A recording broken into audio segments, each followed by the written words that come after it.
me great pleasure to be a part of the commemoration and celebration of India's 75th year of independence. First, a big thank you to the people of the India Embassy who worked tirelessly in organizing this event. India has achieved incredible growth in just a few decades. You have grown into being one of the world's leading global powers. The advancements you have made are truly remarkable. While the world is opening its eyes more and more to the potential of your nation, I look back on my own time in India a couple of years ago, where your nation's speed and enormous progress truly dawned on me. Even though it has been some time, I clearly remember the noise of the busy streets, the beautiful tastes and smells of the vibrant kitchens, and most importantly, I remember the hospitality, the kindness and friendliness of the Indian people. The friendship of our two nations is truly unique and historic. Last year we celebrated the 400 years anniversary of our bilateral relations. The history of our two nations has taken many twists and turns since then. Now the road is leading us to face a common challenge, the fight against the climate crisis. Thanks to our common pursuit of the green agenda, we are securing jobs in both India and Denmark. And most importantly, we are securing the future of our planet. We are very different in size and population, but we are joined by a common goal: to prove that greening of the economy can go hand in hand with prosperity and economic growth. Together, we are setting new milestones that inspire the international community, and we are leading by example. Together, we are developing clean water initiatives, food production solutions, and green technologies. All are proof of the greatness of our two nations' fruitful partnership. Hopefully, we have many years together. Setting milestones is something you are very used to. In the last 75 years, you have made enormous progress in almost every sector imaginable, while still maintaining a united country and a feeling of togetherness. Therefore, I welcome this initiative in remembering all the great things India has accomplished these past 75 years. If it be in physics, math, medicine or chemistry, in music and film, sports and space. You have set new benchmarks and reached new heights beyond what anyone would have believed possible. The many hurdles you have overcome demands respect and recognition from the international community. Most recently, the world has been shocked by the devastating news of the terrible spread of coronavirus, which has cost all of us terrible losses. My thoughts and prayers are with the many victims, and I wish to express my deepest respect for the nurses, doctors, healthcare workers, and everyone else who at this very moment is still providing a monumental effort in fighting this terrible disease. It is in our darkest hours our relations are being tested. Therefore, it is with pride I witness the collaboration in the exchange of healthcare equipment and vaccines during these difficult times.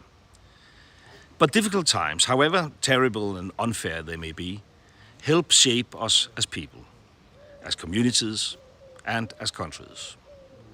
The Indian people and nation have already proved their ability to rise again, especially and most spectacularly in the fact you have been lifting millions and millions of people out of poverty. And now you are seeking new frontiers by working to become truly self-reliant, fueled by the spirit of Atmanirbhar Bharat. I hope my Hindu is still on point. Although you are the world's biggest democracy, and Denmark are one of the smallest, we see eye to eye on many issues, and most importantly, we share many of the same values. So when I think back to the hot days in Gandhinagar a couple of years ago, it is with warm feelings and veneration. A big congratulations to India on your day of independence. Denmark, and with Denmark the whole world, shares in your celebration. Thank you for giving me this opportunity to congratulate all of you. And thank you for the contributions you have given and continuously will be giving to the international community as a whole.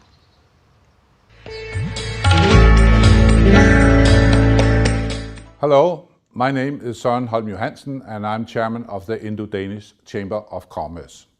First and foremost, and on behalf of the members of the Chamber, I would like to salute India and every Indian on the occasion of the celebrations of 75 years of glorious independence. The visionary leaders of the independence movement wanted to create an India that could set its rightful mark in the world, politically, economically, ideologically, and in terms of developing a nation for the many and not just for the few.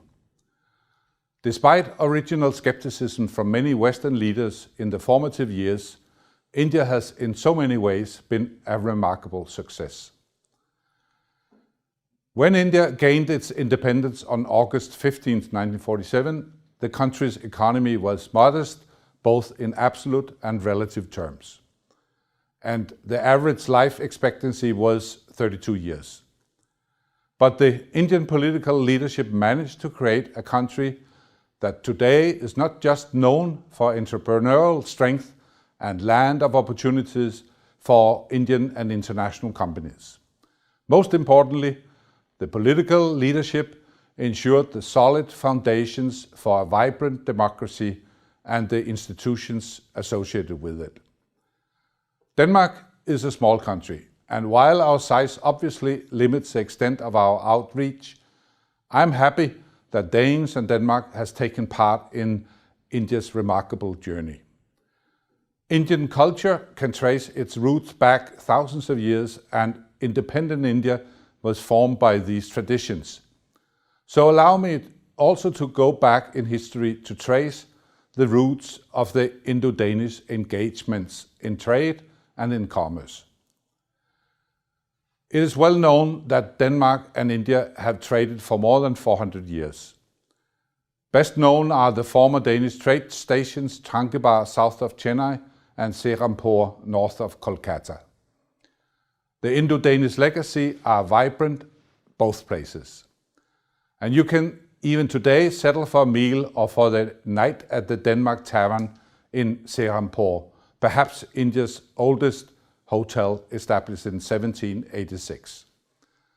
The trade created wealth on Indian and Danish sides.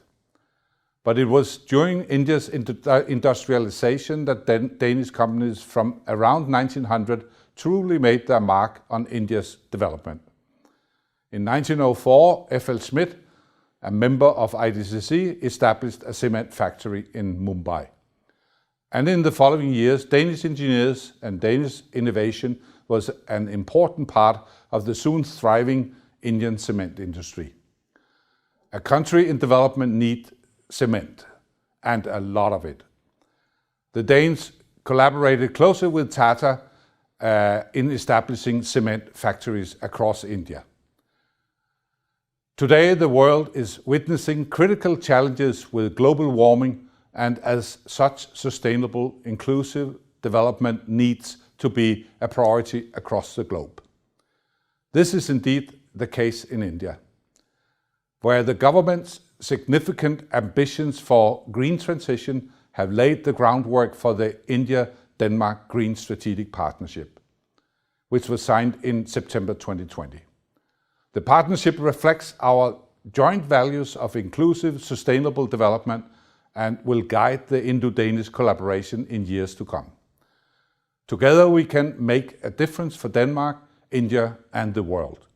And the Indian-Danish Chamber of Commerce and our members stand ready. Thank you for your attention.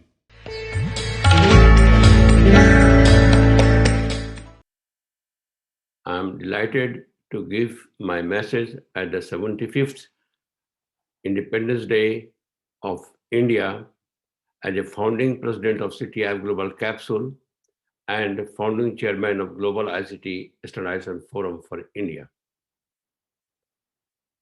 Just after independence, Government of India decided to make the progress of the country in a way that at certain moment India takes the leadership of the globe. For any growth, for any nation, there are 5 important parameters. They are innovation, intellectual property rights, standardization, entrepreneurship, and high-tech startup companies. So to make it happen, Government of India established a committee, and according to the committee recommendation, first Indian Institute of Technology was established in Kharagpur in 1950. Following, other institutions have been established in Mumbai, Chennai, Delhi, and Kanpur. As the time passes, government established several other Indian institutions all over the country. Also, the government started other national institutes like National Institute of Technology, Indian Institute of Information and Communication Technology. Jointly, all these institutions, together with other institutions like Indian Institute of Science, Bangalore, Birla Institute of Technology and Science, Pilani and Ranchi, they move towards innovation and intellectual property rights. With the time, several bright graduates were produced by these institutions. They developed innovation and that moved India further ahead. Accordingly, what India needs about standardization, the first standardization body, Global ICT Standard Forum for India, was established. There are 2 arms of GISFE, one for the standardization, other for innovation. GISFE made the platform CTF Global Capsule. GISFE, together with CTF Global Capsule, produced high-level PhDs all over the countries, trained by the advanced countries' professors. These graduates are spread all over the country. For example, Mohinder Janki Raman as senior radar and wireless consultant, Surya Shekhar Das at IIT Kharagpur, Purnendu Tripathi in the Ministry of Communications and Information Technology, Government of India, and several others. They moved forward to take the leadership in the wireless communication. India did great work in the area of space technology and nuclear science. If I remember correctly, India is one of the top 5 countries among space development. And now, addition to space technology, nuclear science, India is moving forward for the development of wireless communications. IIT Kharagpur is going ahead for the development of future wireless communication 6G under leadership of Surya Shekhar Das. The country is in a position now that if we move like this, I'm quite certain that India will take the leadership globally in the field of wireless communication. My concluding remark is that India has done great in the field of science and technology, space communications, nuclear science, wireless communication, and future is very bright. Jai Hind.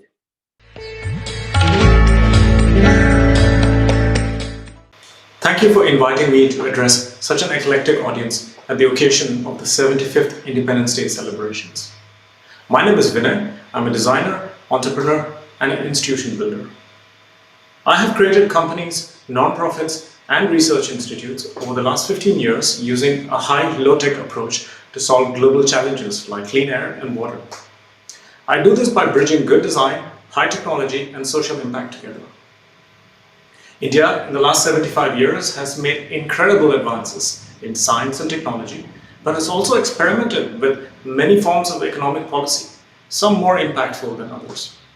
But the last decade has perhaps been the strongest in the form of many high-impact startups and global recognition of its technology, especially software exports. Interestingly, Denmark has also followed a somewhat similar trajectory in the last decade, but with a different socio-economic circumstance. There are numerous learnings to exchange among entrepreneurs and policymakers in both countries. Along with this mega growth in India, rapid urbanization and rising purchasing power comes the dilemma to be environmentally sustainable too, not just in measures of carbon footprint, but also air and noise pollution. This is an aspect I feel Denmark and its excellent clean tech cluster and renewable energy technologies can contribute immensely in India. Currently, I run a high technology company based in Copenhagen, but we sell globally. In the past, I've had the unique opportunity to co-found the Copenhagen Institute of Interaction Design and several other design and innovation-led initiatives. This has offered me a distinctive ringside view of the entrepreneurial ecosystems in both Denmark and India. The Indian entrepreneurial DNA has some unique aspects. Firstly, the global Indian is highly attuned to cultural diversity from the get-go, thanks to a countless number of languages, food, and cultural practices in India itself, which makes it easier to adapt and be culturally sensitive, a key skill for business leaders to scale companies globally. Secondly, the Indian entrepreneur is by definition a very frugal optimizer of resources, which comes very handy in the early stages of a startup, when resources and cash are scanty, and later in a growth stage to maximize outcomes with minimal resources. On the other hand, the Nordic entrepreneurial DNA also has some distinct aspects too. The free market mechanics, combined with a unique social welfare model, enables young talent to pursue careers driven by passion, and this combined with an economic safety net creates a higher appetite for risk, which comes very handy in starting companies, especially in unproven markets. Denmark, being a tiny nation, is not much of a domestic market, so entrepreneurs are forced to start on an export-driven scalability plan from the get-go, enabling a higher chance of rapid international growth. It goes without saying, as stronger economic bridges are built between Denmark and India, I personally believe a new form of entrepreneurship will emerge from these unique blend of Nordic value systems combined with Indian business practices. I sincerely hope to see the coming decade where startup companies will strive to create more value than they capture. This is very important for grassroots development. Focus on value creation for all stakeholders and not just the company valuation, and that young entrepreneurs will create the next generation of purpose-driven companies by borrowing some of these unique characteristics from both Denmark and India. Thank you so much for listening in today. Jai Hind.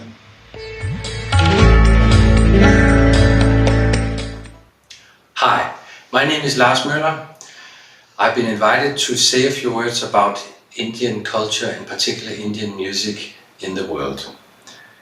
Now, for more than 30 years, Indian classical music has been part of my life, and I can perhaps share why it has been so important, not only for me, but for listeners and musicians in the whole world.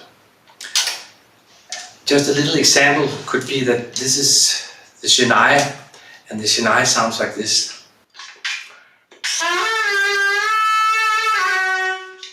Now, that's the traditional Indian sound, but it's also the sound of the Western saxophone as you know it today.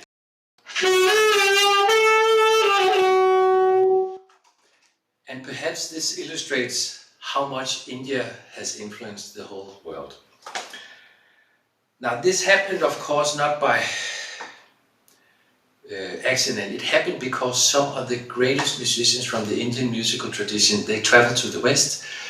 This includes sitar player Ravi Shankar, sarod player Ali Akbar Khan, Shehnai player Bismillah Khan, and they not only performed, but they also released recordings that not only reach a new, curious young audience, but also musicians from contemporary music in the West. And so musicians from the West, they listened and they got inspiration from Indian music. Now, what is it that was so particularly inspiring? You could say, first of all, it's the raga, the content of Indian music. A raga means that which colors the mind. And to play a raga and a scale, being absorbed in the emotions that are embedded in these ragas, that was something that we in the West saw as something entirely new, and that was also the source of inspiration for something new in the way we played and in the music that we recorded. So the emotions in the music. Now another aspect that was really very inspirational for musicians in the West, that was the rhythm, the mathematics, the architecture, especially from South Indian music. And musicians like L. Shankar and Zakir Hussain, they, as a second generation, you could say, traveled to the West and they engaged with collaborations, and in this way, with Western musicians, even made a deeper impact on how the music developed. Now, a third aspect of Indian music and Indian culture that I think, at least for me personally, has had a profound impact is what I would call the tradition of heritage. In Indian music, you study with a master for many years, you devote yourself to years of practice, and you really get absorbed and deep into the tradition. And in this way, you could say it's a little bit of it complements a little bit that what you perhaps could say is an easy comes, easy goes culture that's also part of the world as we see it today. So that aspect is also, at least for me, something that I really feel India has to offer. A closing note, in this global world that we live in today, we can learn from each other, we can collaborate, and we can learn about ourselves and others. So let's continue the conversation. It's a great way to celebrate the 75-year anniversary. Thank you very much.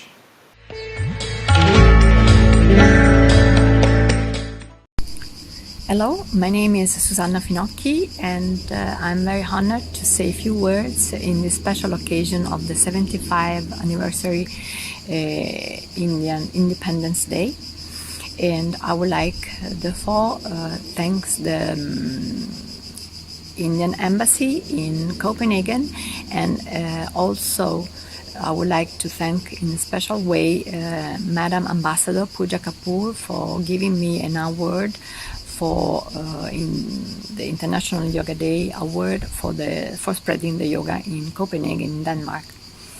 So I will say something about yoga and India. So yoga comes from India, is a very ancient tool given to humankind to live a better life, a more healthy and balanced life.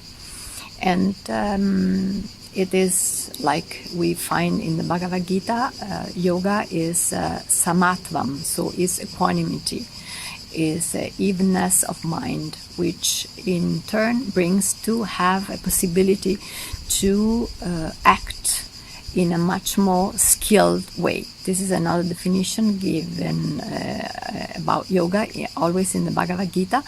So yoga is skill in action. And this is because of this even mind that we get, this peace of mind and this ability and possibility to disconnect with pain and suffering, and which is very relevant in these days of this COVID pandemic. Hopefully we will get soon another view of this pandemic, and but for sure humankind is dealing with a special time, and of suffering and changes and turbulence and uncertainty. And for sure, yoga can give all of us a beautiful tool to handle better all these uncertainties. We can learn how to manage all this and in a more balanced way, and like also we can improve our health, taking a lot of changes that the yoga in somehow is helping us to do it in order to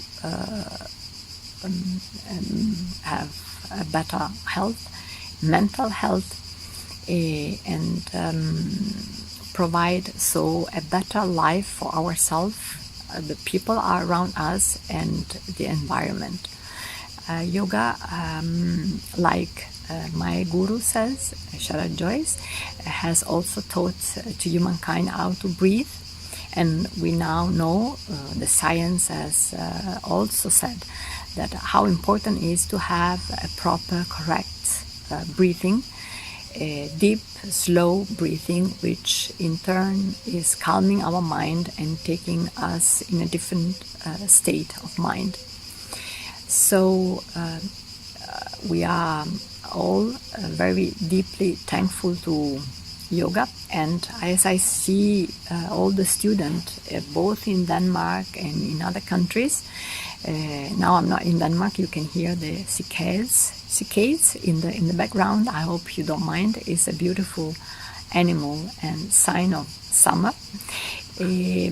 So all the students that I've met and I've been teaching yoga, they all integrate this practice in their daily life, which is fantastic, and give them a tool to be more calm, more concentrated in what they have to do, both for their family, in their work, with their social life, and sometimes even their family members are sending them to do something for themselves, so they can be a more calm and better person when they go back to their family, and they can handle better all the difficulties, and in somehow then become more opportunities than only difficulties.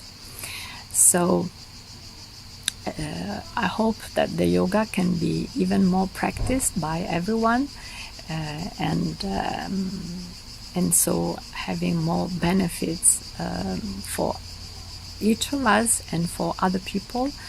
And so thank you so much, and thank you, India, for giving us this beautiful gift, and thank you, deeply thank you. So Dhanyavada Bharata, thank you.